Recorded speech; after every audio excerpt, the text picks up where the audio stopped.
I think this one needs to be revisited. I sent the video of a CPA, but hey, I know it had Black Zeus fuming. I don't know what he's going to do, but we're going to get it. You sent the video? I must have missed it. Nah, this was you responded to it. Well, we'll get into it. This is from NBC News. Venmo, PayPal, Zelle must report $600 plus in transaction to the IRS. As of January 1st, mobile payment apps like Venmo, PayPal, Zelle, Cash App are required to report commercial transactions totaling more than $600 per year to the IRS. The change to the tax code was signed into law as part of the American Rescue Plan Act. The COVID-19 response bill passed in March of 2021. Previously, these mobile apps only had to tell the tax authorities when a person had over 200 commercial transactions per year that exceeded $20,000 in value, the IRS said. If a person accrues more than $600 annually in commercial payments on an app like Venmo, then Venmo must file and furnish a Form 1099-K for them, reporting on all the commercial income they collected through the app. The tax reporting changes only applies to charges for commercial goods or services, not personal charges to friends and family, like splitting a dinner bill. I'll probably skip down and go to like PayPal. Said both PayPal and Venmo, which I believe PayPal owns Venmo, offer a way for customers to tag their peer-to-peer transaction as either personal, friends, and family or goods and services by choosing the appropriate category for each transaction. That I don't think I knew of. Users should select goods and services whenever they are sending money to another user to purchase an item like a couch from a local ad listing or concert tickets or paying for a service, PayPal said. So fellas, what do we think? I know we touched on this sometime last year. It was all speculative. It is what it is at this point. It's law. Your thoughts? Government overreach? Hey, let's hear it. Kick rocks. Shit. Bruh. Just that simple. Kick rocks. I mean, you mean to tell me if my couch is broken down and I'm getting a new couch. Let's say my couch isn't broken down. It's all right. It's got some mileage on it. I done put some bumps in it, Bang, bang, bang. I get a new couch. I go and put my old couch on Facebook Marketplace. Whoever I meet says, well, I say $50 for the couch. Uncle Sam needs to get a piece of that. Word? Pretty much. Kick rocks.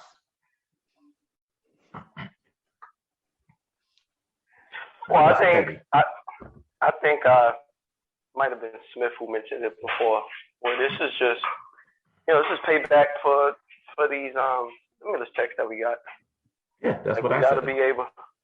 So we got to be able to, they got to be able to get it back somehow. I don't know that like the average person cares, because the average person isn't really like, selling on these platforms. But for like, anybody who sells shit online, who was able to skate in the past, like now we're gonna have to fucking keep track of this shit. Do I think it's fair? The only reason why I wouldn't say that it's fair, and I think I'm not sure who mentioned this as well, but it's just because you got a lot of niggas, millionaires, who figure out ways to not pay taxes. But like the everyday nigga has to now pay more taxes on a couple $100 or $600 more that they make each year. So whatever. I mean, I guess the amount of money that we are paying, for these taxes will equal. It's eventually going to equal the same amount of money that we got from them stimulus checks. Who knows? It's whatever. There ain't shit we can do about it at this point. Smith, you muted, Smith. I forgot. I was shredding some stuff, so I need you all to hear my business. Trying to shred documents from the IRS. I see you, fucking Smith. Oh, now that you said that, I will not pay this $600 under any circumstances whatsoever. Let me get rid of this paper trail. No, I was saying no. I think it's wrong. Now, to piggyback off what Henry was saying, I was saying that there's something you could do about it. You could not use those platforms. Mm-hmm. You know what I mean? You don't use those platforms, shut those platforms down. They got to come up with something else. It might seem like ingenious in an easier way, but to go back to using the cube, you know what the cube is like on the Apple phone, and you put the little square, on top, and you swipe the little card or something, or to go back to a place where you could, I don't know, tap the card somehow. But I think it's kind of bad, because what about the folks who do transactions? Because you're saying it's for businesses, but I'm thinking anything over $600 is now going to be monitored, and I don't think that's cool. And I'm saying that because there are people who invest through Cash App. So are those now going to be regulated also? You know what I mean? And do they got to now pay taxes, even though something like on a Coinbase, they might not have to pay taxes if it's not X amount that they're taking out at a certain period of time? Yeah, well, these are all legitimate questions. By different rules. I mean, you can't play by investment rules. Commerce. That I think Schubert's on to that point in regards of like the investment aspects, because yes, Cash App, Venmo, they do have investment platform. They also have an investment part of their platform. I don't think that's gonna be taxed until you sell whatever assets that's on those platforms. Mm-hmm. But it's that government overreach, man. It's overreach. And it's the one part that's missing too is niggas got to do this shit and just think about, for your comments, like selling on other platforms. Niggas got to do this on eBay. They got to do it on Amazon. They got to do it now on Poshmark. They got to do it now on Mercury. I'm saying this shit right. Whereas what's that? In the past, I don't think they got it. I don't think they got it. We do. Hold on. What's that last one? I never heard of that. Mercury. Yeah, it's just another selling app. But you do, Smith. Okay. Because I know that personally. So now you got to report anything over $600 on those shits too. Where in the past it was $10,000 per site. Per site. So I could sell. But what I'm saying is, if I'm doing it through a Zelle platform, I don't have to report unless it's over 600. Yeah, but through those sites, so like anybody who sold on those sites in the past, all you have to do is just not sell 10,000 per site. So I could sell 9,999 per site as long as I don't go over 10,000. Now it's 599 per site to not go over. So like that shit, you know. And I mean, okay, I get that part, because if you're selling on all three, then maybe you could, you know, not claim, you know, $27,000 if you're selling 9,000 on each site. I get that part, but I don't know. So, you know, it just fucking stretches. This shit here just stretches across not just Zelle and whatever, but across that shit too, when niggas is actually doing business and making transactions. Man, next year tax filing about to be a shit show. Y'all better hire some good ass accountants, because the next taxes, right? Yeah, next year 2023 filing for 2022 is about to be a shit show. You're gonna have a lot of motherfuckers scrambling, trying to find ways to hide certain things. I don't think there's any hiding at this point, man. Yeah. I mean, here's the thing. You know, they go high tech, you go low tech. You know, you're saying cash is king, but then. But the thing is, Shu, we've talked about this plenty of times, man. We're entering this new world of digitalization, and cash is slowly being phased out. Like, how many times you guys probably been to somewhere recently where there's like, if you're not paying with exact change, try to pay with a credit card or a debit card. Well, that's the pandemic and the coin shortage. They're saying that's what they're saying. Exactly. You know where I'm going with that, Smith. Check it out. But cash is always going to be there and be king, because you have a certain group of civilization. As we get right headed to another book, you have a certain group of civilization that they don't have access to cards. You know what I mean? They just don't have access to it. So you have to. They was fighting that in New York at some point, because there's one store they went only digital, and they were like, no, you can't do that. You have to allow accept cash. You know what I mean? Yeah. Go ahead, Black Zeus. No, but the whole thing is that you know, there's always going to be ways around. There's always going to be ways around. And the thing is like if you are a business merchant, whatever you want to call it, if you got a side hustle, because the whole thing is this is really targeted towards people with a side hustle, and some of those side hustles are like Kel said, eBay and like like we've all heard of Gary V, right? Yes. And and even Kel's guy, Dave Ramsey. They always tell you, well, you need money, sells your shit. You know what I mean? So the whole thing is people have been selling on eBay, on Craigslist, on Facebook Marketplace. Hell, I just sold some stuff on Facebook Marketplace, most recently, and cash, is what I got. And the whole thing is I still have that cash, keep it in the safe, and it's just like, well, somebody be like, well, how you know they're not going to track the cash? Like, one, it's kind of hard to track cash because it's interchangeable by hand.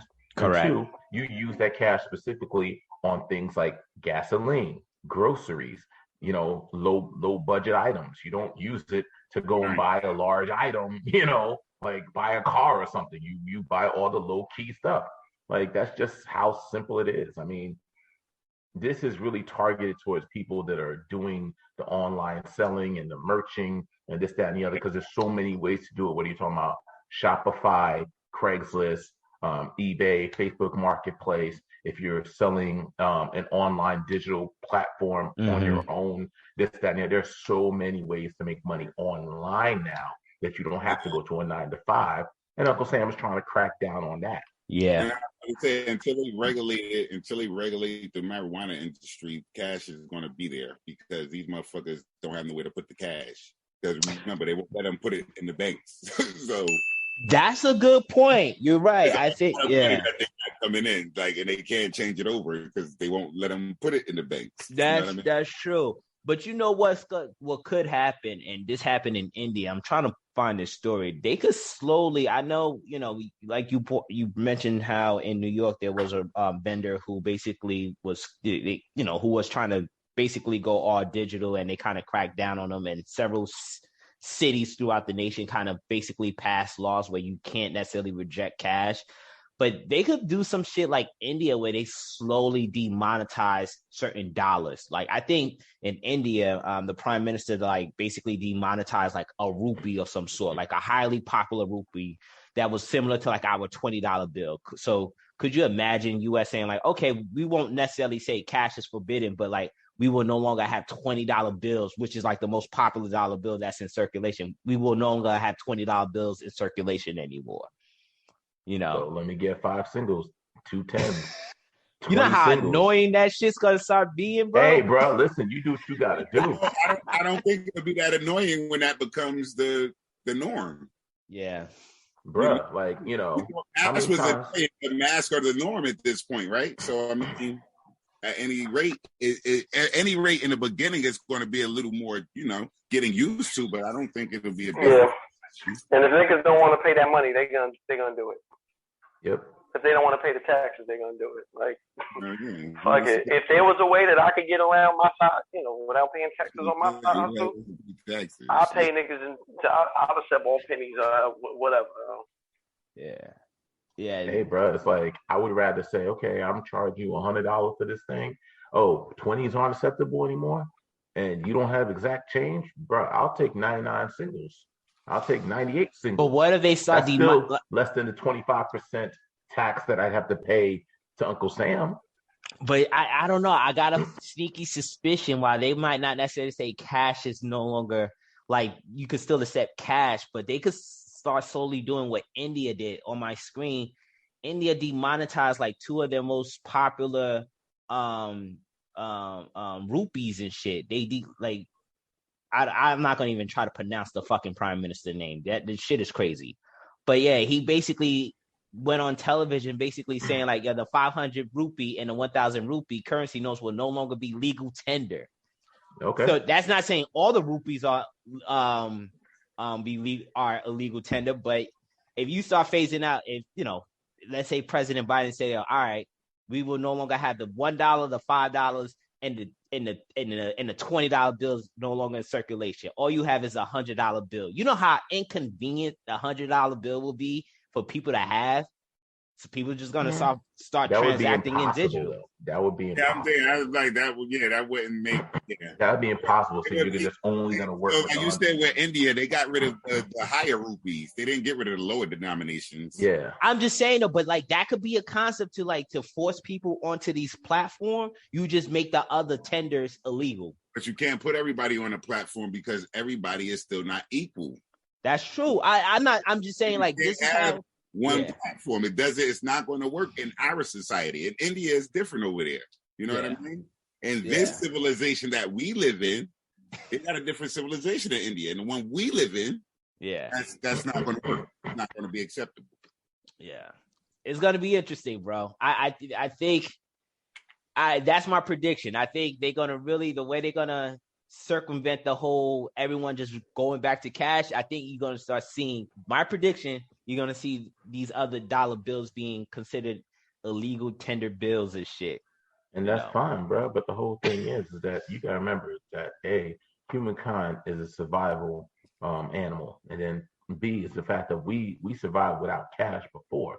So the whole thing is, okay, we're not doing cash. No problem. Check this out. I'm on Facebook Marketplace. You know, hey, I got a keyboard. Right back to bartering. Hell there you go. I got a keyboard. Who has a waffle iron?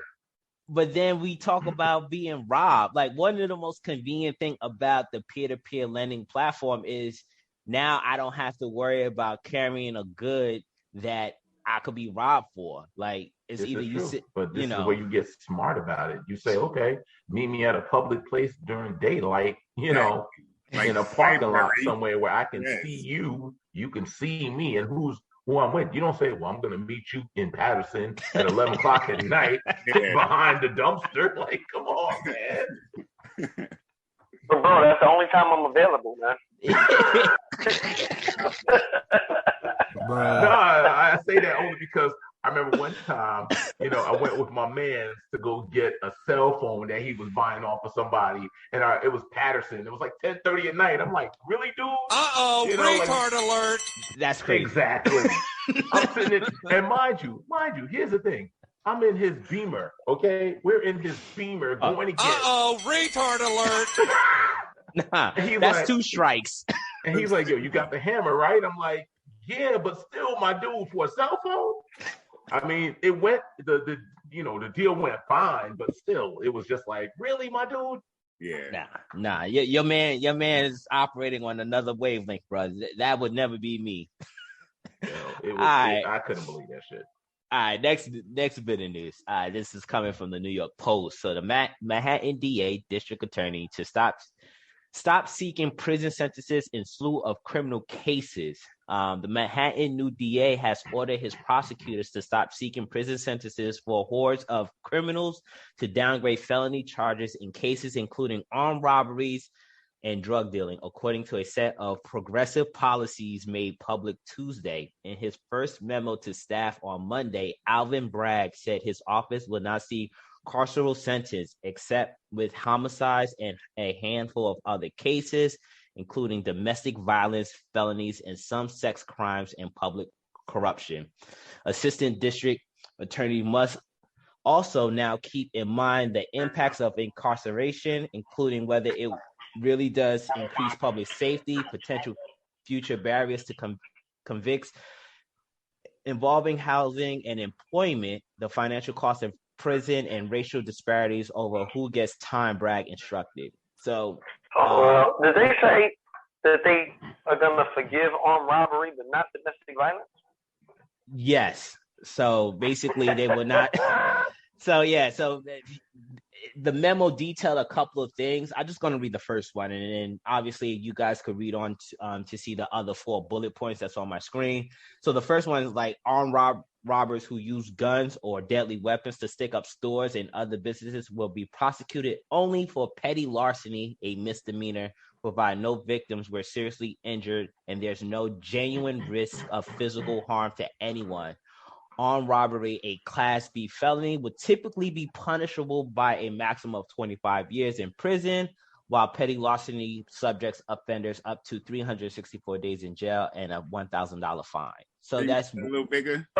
Yeah, no problem, Smith.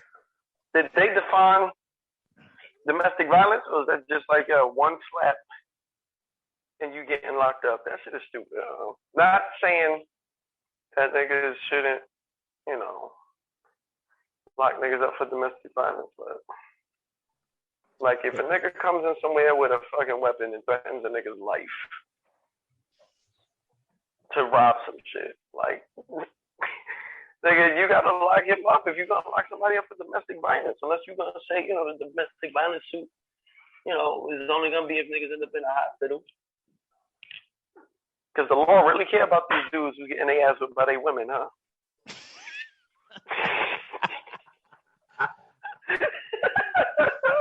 That's crazy. The law is all right, bro. Like how y'all have stipulations? Is this what the officers was talking about? Repeat that again, Smith. I said, me reading this says, is this what the officers was talking about? Because this kind of looks ridiculous. Some of these, the reduction in the crime. Yeah, man. Like I'll pull up. Criminals win. You're saying this dude could break in my house, but now I don't have the right to shoot him in the fucking head. Yo. And then if I shoot him in the fucking head, this is where me and Smith be eye to eye, because that's exactly where my mindset was going. I was like, all right, fine. Yeah, you're not gonna charge this dude with a felony crime for trying to rob me. So if I take his life, I should get a slap on the wrist. Exactly. I shouldn't be doing a Class D felony. He should be able to charge me for getting injured in my house because he broke into my shit. If I kill this motherfucker, if I gut him like a fish because he had a gun to my head, I should get a slap on the wrist too. So my wife can't stop beating me to go downstairs and kill the nigga who broke into the house. Like I get, like for me, my wife getting arrested, right? She can't stop beating me to go kill the nigga who's in my house. Okay, I got that. Like how do they even say an armed robber goes in with no general risk of physical harm? Yo, Smith, you're armed. Bro, you are reading my thoughts of the weapons, bro. Yo, I would love to run this past the lady at the corner store for my gym, who a dude ran up in her store with a freaking Molotov cocktail and said, "Empty out the cash register, or I'm gonna burn your whole store down." Like this woman, you guys are right. That's the line. This woman could lose her life, her livelihood, and you're telling me that the threat of that is equal to this dude paying $1,000 fine and going to county, not even going to prison, going to county for up to 364 days. And I was about to say only doing 364 days. It might not do all that because he can cop out and get out on probation. Yep. So as soon as he comes in there talking about, give me all the money. Like, what does he have to Does he have to specific wording? Like, bro, say give me all the money and point to the gun. So I didn't say give me all the money and I'll shoot. Yeah, they said as long as there's no genuine risk of physical risk. I could do all that, Henry, is what they're saying. Yeah. I could do all that. You could do all of that as long as nobody has been physically harmed. Give me the money and I walk out and nobody gets hurt, basically. Yeah.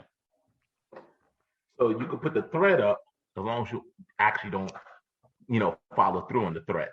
Correct. Then when you go to you say, well, I didn't mean to pull the trigger. I got scared when somebody walked in the store. Yeah. The fuck out of here, bro. That's some bullshit.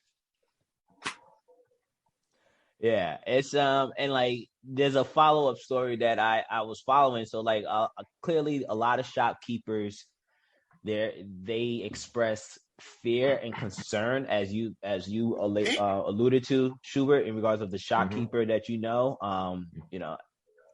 one shopkeeper was quoted saying, every day they come with a knife saying, give me something. It's ridiculous. He owns like a bodega somewhere in Harlem somewhere. So he's like, yo, this new DA is bugging, essentially. Yeah, man, I don't know, man. And then here's the thing: you're gonna hear all these places say, "Fuck this! I'm shutting down business. I'm moving somewhere else." And then you're gonna hear all the same progressive motherfuckers talk about like, "Oh, the people in the community don't have resources. Oh, it's a food desert. Oh, it's this, that, and the other." Really, motherfucker? Yeah. Really? So is this just in the state, or is this something that's nationwide? Nah, this is New York City, bro. So this covers all the boroughs of New York City. So Harlem, Bronx, Brooklyn, Manhattan, and shit. I know I'm missing another borough. The other problem with that is that most of the offenders in New York, when I'm looking at the news, are repeat offenders, and they have a long ass jacket. That's the part that is like, what the fuck are y'all doing over there, man? What are y'all doing? This is almost similar to, like, I know we've covered past stories about other cities across the nation, particularly like in the West Coast, like Seattle, San Francisco, where they kind of have like these sort of lax laws. They kind of just said, hey, we're not going to even arrest people as long as they don't steal items that's more than $1,000 from a store, things of that nature. So like New York City is adopting this. I've heard many progressive people. 100 people run up in a store and steal 500 items that, steal items that equal $500 a piece. And that store ends up losing, 50 grand worth of items. But because each individual only stole 500, we're not going to throw our hands up. Oh my God. Bruh. Woo! And then you're gonna wonder why business owners are gonna start shooting on site. Exactly. Well, then comes the issue that I think you raised in regards to, like, all right, if I take action on this supposed armed robber, not knowing what their full intent is, am I going to be facing criminal charges? I better not. Yeah. Because you never know. Once a weapon is presented, I was about to say that. I was about to say, when the weapon is presented, that's already the physical harm right there, bro. I don't understand. We read Tim Larkin when violence is the answer. It's just like, I thought it's like a weapon is presented. I don't know what your full intent is. I don't know what your intent is. I was just going to scare him with the gun. Okay. Nope, I'm going to worst case scenario. Don't play like that. I'm not trying to disarm you. I'm not trying to talk you out of it. I will fucking kill you. That's it. There is no other answer. There's no middle ground. If you are putting a threat towards my life, I will end yours. Just that simple. There is no middle ground. I don't care if you're a 12-year-old kid. I don't care if you're an 80-year-old grandma. You threaten my life, I take yours. That's just it. There's no middle ground. That sounds right to me. Yeah, man. That's the unfortunate part of what's happening now with this whole progressiveness, which might be a good transition later on to how this book is questioning our progress as a society. All right, let's try to mosey along to a couple of bit of news before we hit the book. So next one up, this is from CNN Business. A record 4.5 million Americans quit their jobs in November. According to the Bureau of Labor Statistics, workers were most likely to quit their jobs in the hospitality industry, which had by far the highest quit rate at 6.1% in November, as those in healthcare. Workers continue to quit their jobs at a historic rate. The low-wage sector, directly impacted by the pandemic, continues to be the source of much of the elevating quitting, said Nick Bunker, director of research at the Indeed Hiring Lab. Americans had 10.6 million jobs to fill in November, a slight decline compared to just over 11 million jobs opening in October. People who quit are taking other jobs, not leaving the workforce, said Heidi. I'm not going to even try to pronounce this lady's last name, chief economist at the Economic Policy Institute, in a tweet Tuesday. On net, the labor, let me minimize this. The labor market is gaining a ton of jobs every month. So, fellas, what do we make of 4.5 million Americans setting a record of basically saying this whole fuck this shit, I'm out? You know what? the fact that they're leaving one job for another, I feel like that's the key where niggas is just like, yo, these motherfuckers don't appreciate me. There's a million other places I could go work right now because, you know, there's jobs that's needed everywhere. So like, fuck it, I'm out. I mean, I don't know. I'm not really mad at niggas who's reassessing like their decision to work elsewhere because, you know, they're not happy with their current job. And maybe in the past they might have felt like I don't have any other options, so I'm comfortable here. I mean, as long as they could go on to work somewhere else, I can't even be mad at it. I understand that it may hurt, you know, whatever other employer if I'm leaving your place of business, but at the end of the day, nigga, if I'm not happy there and I want to try something different, I'm not even mad at them. Yeah, it was. Well, I don't even know if it was about them not being happy, but most people left because of the pay. You know, they're going to other jobs. I was actually following that story. And a lot of people, like this one girl, she was saying she made like $550. That was after tips and everything. She was a server, and she made like $550 an hour after her tips. So she was saying like it's not beneficial. She was saying that it's not a what did she say? She said it's not a resignation, it's a revolution. We're now going forward with getting more money. Most places now are offering $15 an hour. So why would you stay at a place that's giving you $5 to $12 an hour? You know what I mean? Also understanding that most of the companies are not going to be loyal to you. So why are you going to be loyal to them and give them another 20 years at this minimum wage? Like, it makes sense. And like the biggest thing was because the unemployment rate dropped. Mm-hmm. Though all those people left their jobs, because one of the things it was saying was they weren't leaving the workforce, they was just leaving, going to another job. You know what I mean? I'm leaving Jersey Mike Subs. I'm leaving Jersey Mike Subs, and I'm headed to Macy's. Yeah.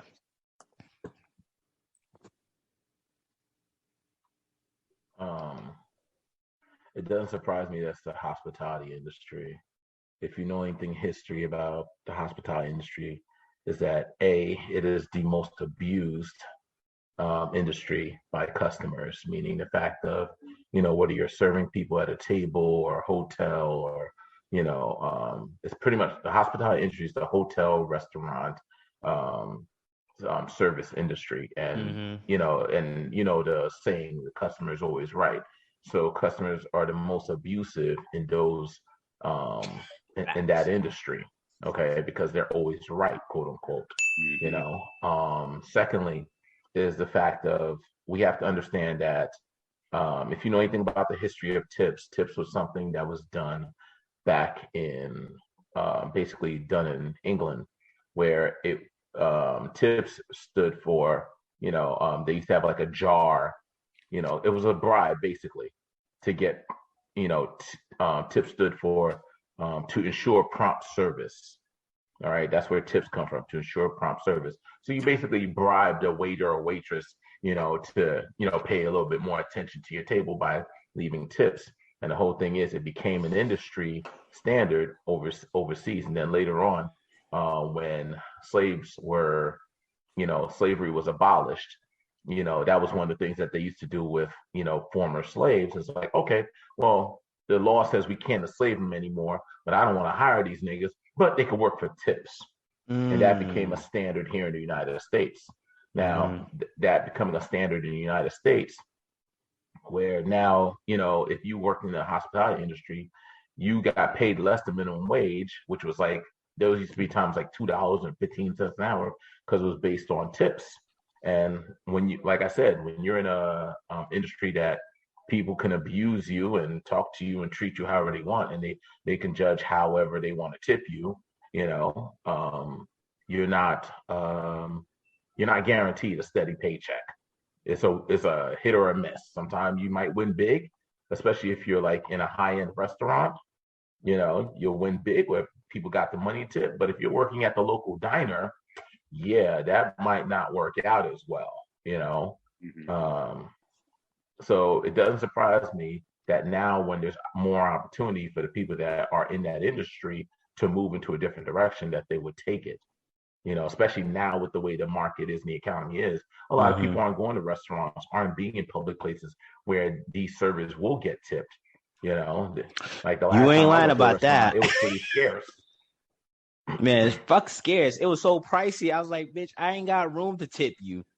Yeah. So it's just like, with the whole entire situation, it's just not going to work out well. So I'm not surprised that people are moving to a different industry.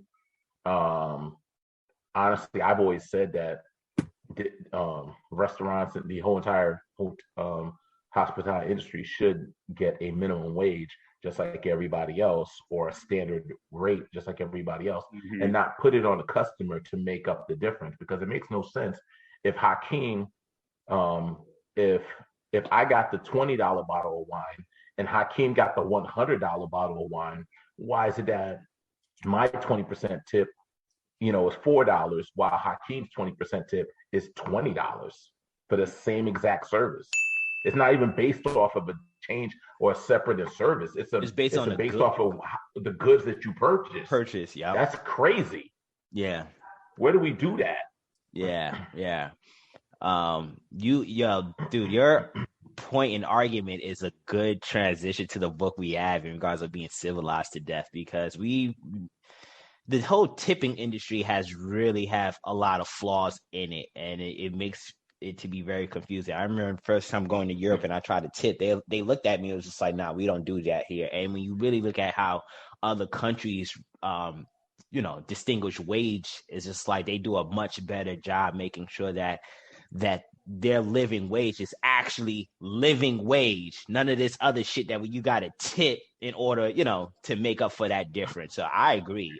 It's weird. And yeah, no shit that the hospitality industry made up for a large portion of people just saying, fuck this shit. It's just like, I'm out.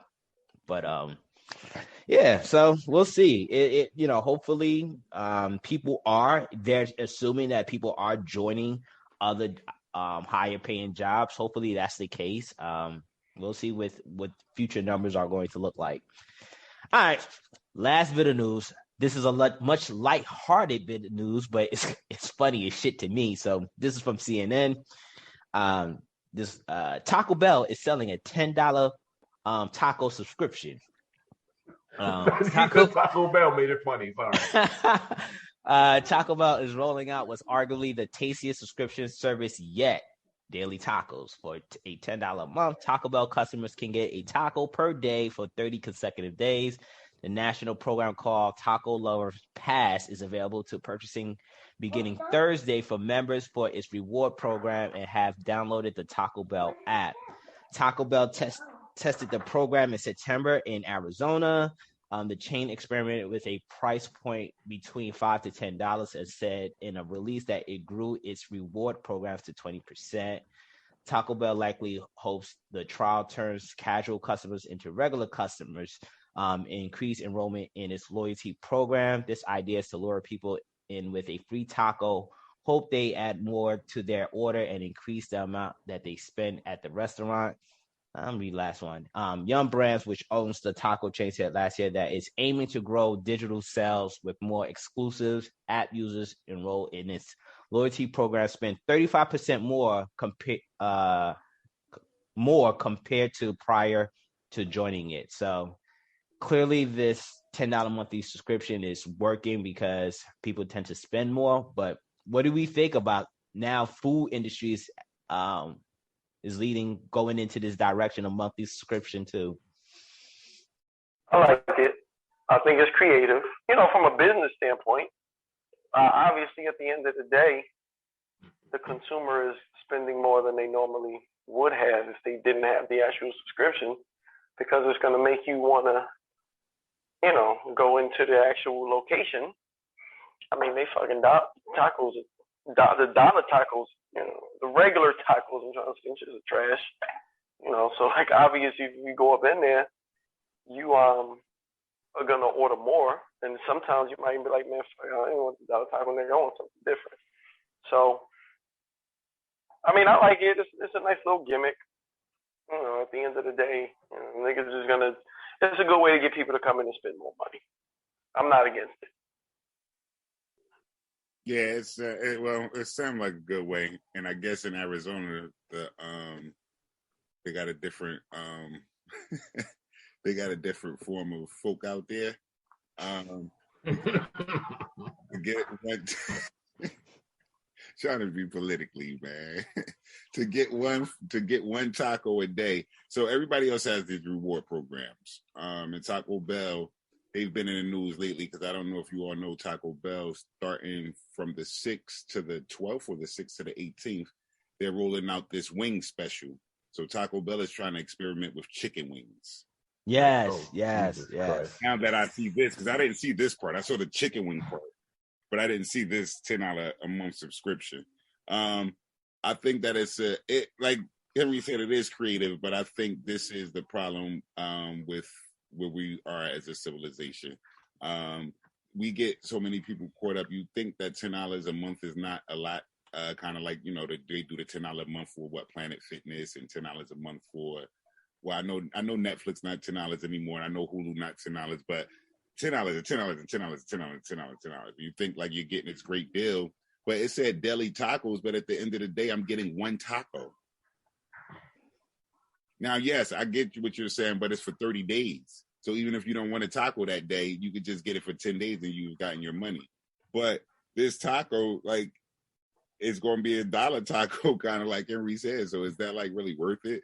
Unless I'm a taco lover. I mean, if you're a taco lover, you love your shit, like, by all means. But you got to remember this. Listen, if you a taco lover, nigga, you ain't going to Taco lovers don't go to Taco Bell. This is true. but no, those are taco connoisseurs. I was about to say there's a certain audience. Now, this is the same audience that forgot about Taco Bell having a big meat explosion and having to shut down for a while. See, I never. No, I'm just saying it's a good thing, but I never forgot what y'all went through before Taco Bell. So, I don't think it's fair for me to comment on this because one, like Smith said, that's a different population. I would never eat at a Taco Bell. I would never eat at a Taco Bell. Now, I can't remember the last time I ate there. I will say, if Dunkin' Donuts said, "Hey, $10, get a coffee every day from Dunkin' Donuts for $10 membership," I subscribe to that. For 30 days? And, dude, when I think of a cup of coffee, I get a cup of coffee every day. So it's like, if it's more convenient for me to pick it up versus me having to make it at home at times or whatever the case is, if I'm someone who's on the run, like that would be more convenient for $10 a month, especially like when you really think about it, if you break it down, a cup of coffee only costs about 3 to, I believe, 15 cents a cup to make. So they would be making hand over fist anyway. I'm pretty sure that subscription might be like more like $15, maybe $20 a month. And they would do something like that. Even if it was $15, $20 a month, most people are paying $2 a cup. Yeah. And they're going there at least every day that they go to work. So say 5 days a week, that's $10 a week. Now, would minimum, you? But you're a high school student, and for some reason you decided to use your brain correctly, and you figured out that there's a Taco Bell that's only 500 feet from your school, and that you can get a taco every day if you put a $10 up at the beginning of the month. There's an audience for it. I'm just saying. Yeah, there's definitely an audience for it. I'm not saying there's not an audience for it. But I'm just saying I ain't part of it. Yeah, exactly. I'm not in that theater. I'm not. Yeah. I like the idea, like you said, with the coffee thing. That seems like, and I don't even drink coffee, but that seems like a more, I don't know. Like, that's a safer bet to me. Like, I don't want to know what happens to your insides after eating, Taco Bell every day for the past year. Bruh, your diet is completely trash if this is what you want to eat every day. The other part, though, is I'm paying $10 to be part of the rewards program, or am I in the rewards program and then I pay an additional $10 to get this? Because most of the rewards programs at these stores, McDonald's and all your fast foods, they don't. The rewards are based off of they don't charge you money. You know, they don't charge you. Yeah, they don't charge you. It's based off of how much you purchase. How much you buy, how much you go there, and then you get points and stuff. Like frequent flyer points on your credit card. Yeah, like that. You rack it up. So this says for $10 a month, Taco Bell customers get one taco per day for 30 consecutive days. The national program called Taco Lovers Pass is available to purchase beginning Thursday for members of its rewards program and have the downloadable Taco Bell app. So again, I'm not. So it's an add-on. This is something extra that I'm also buying. Like I hate the idea now because that's it just makes more sense because if you already have the reward, that means you already going there. I know, but okay, so the deal is that I already go here, but I pay you $10 to get a fucking taco every day for a month. I mean, if you love the taco, I guess it balances out. I guess my issue is the taco with the Taco Bell. I think that's the part. So let me take that out, right? You're right, Black Zeus. It makes a lot of fucking sense. It does. It does. Even though I still think that you should have to pay the $10 on top of having a reward card. Bro, I'm trying to figure out how to incorporate this into my business right now. Well, this subscription-based model, as Smith pointed out, it's just like the way of the land that every goods and services is trying to go. Hey, Amazon has it. You got Amazon Prime. You know, Walmart, everything's So everyone has it. So the Taco Bell is trying to be the first in the fast food industry to offer such a service, I guess. Yeah. All right, fellas.